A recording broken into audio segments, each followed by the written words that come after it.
Hello ladies, I'm Kate Driver, naturopath and women's health coach. And today I'm going to be talking about what you should be eating if you're experiencing any horrible, annoying symptoms when you're over 40 and in perimenopause or in perimenopause or even in early menopause and menopause.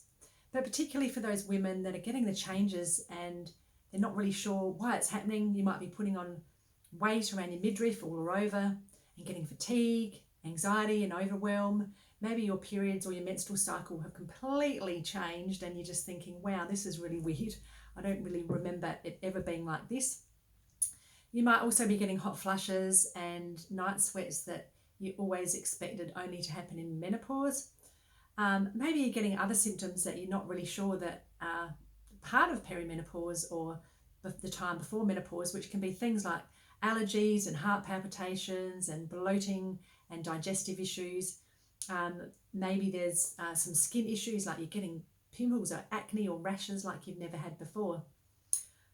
Well, don't worry, there's loads of things you can do. And one thing I get ladies to start with that are my clients and also that are in my programs and on my masterclasses and workshops that I run regularly, which I'd love you to be able to join, my next one. I talk about diet quite a lot, but also other tips and tricks you can do with your lifestyle and supplements. But today I just wanted to touch on the diet side of it because this is really important that you get your diet right, because what you put in your mouth is really going to make a big difference in what happens in every cell of your body. And what happens at this stage of your life, unfortunately, inflammation increases. And that can mean that a lot of these symptoms pop up that I've already mentioned. You might also get aches and pains all over and just feel like everything is falling apart a little bit and you feel old all of a sudden. And that's a sign of the inflammation increasing. And so what we need to do with diet is reduce the foods that increase inflammation and add lots of anti-inflammatory foods to your diet.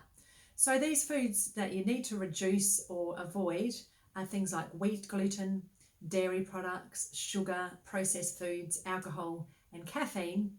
And look, if you're thinking, oh my goodness, I cannot do that, then start one at a time, reduce them slowly, and find things that you really love to replace them with.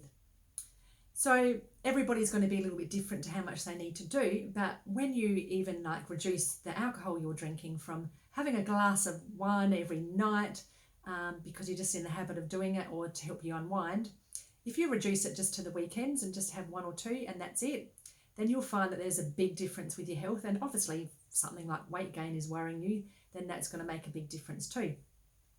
And the same with caffeine. If you're getting hot flushes or anxiety or overwhelm or aches and pains, then it's probably really good to cut it down slowly or get rid of it. Have something like green tea or dandelion root tea or go for the herbal teas. Maybe you could just have the organic Swiss water decaf tea for a while, coffee for a while because you like the taste of it. Then that's, getting rid of the caffeine at least. We also want to look at balancing your blood sugar levels because this is really important to not only balance your mood, but also reduce or get rid of your sugar cravings and also help balance all the other hormones, including your blood sugar levels.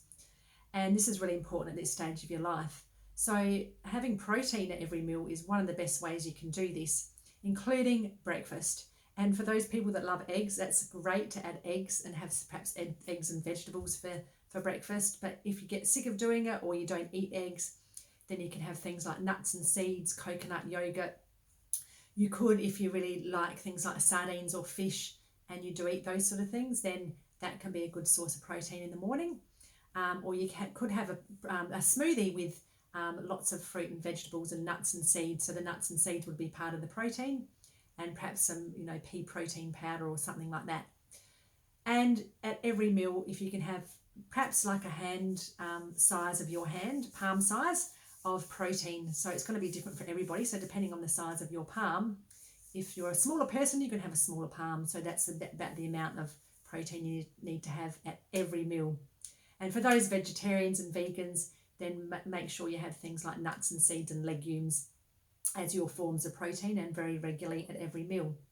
If you're vegetarian and you eat eggs, then go for eggs. And perhaps if you do have a little bit of dairy, then perhaps go for things like goat's cheese and the feta cheeses that are much more easier on our digestive system. So balancing your blood sugar levels is really important at this stage of your life as well. And lastly, I just wanted to mention cruciferous vegetables are amazing for our hormones at any stage of your life, but particularly important at this stage because our estrogen just goes up and down and crazy, and estrogen dominance can be a really big issue for a lot of the symptoms that women experience at this time. So cruciferous vegetables help us bind onto these bad estrogens that can increase over time through the gut, and the components in the cruciferous vegetables will actually help you eliminate these bad estrogens and help balance your hormones to an extent, and also help feed the good gut bacteria, the gut microbiome. And cruciferous vegetables include things like broccoli, cabbage, Brussels sprouts, cauliflower, bok choy, kale, and preferably if you can have most of them cooked because it's easier on your digestive system. And just in case you may have an underactive thyroid, then it's not great to have too much cruciferous vegetables raw because this can play havoc with your thyroid function. So cruciferous vegetables are really important. I would add them every day. I personally have loads and it has helped me so much. I've always had them, but over the last 5 years I've pretty much tripled them, and it's made a big difference with my hormones. And I've helped thousands of women over the last 21 years as a naturopath, and I'd love to be able to help you more too. If you'd love to know more and find out what else you can do to ditch your symptoms and what else you should be doing to really have a fabulous perimenopause and menopause without symptoms, then please join me on my next workshop. The post is below and you'll find out the date that I'm running my next live one. And if you jump on live, you can ask me questions, and I will be helping you every step of the way with what you need to do to find out what you should be doing, eating, taking, and doing with your lifestyle in perimenopause and early menopause. If you would like to know any more information, please post below. That's fine too. And I'd love to see you on my next online masterclass. The next one is very soon, so I'd love to see you there. Thank you. Bye for now.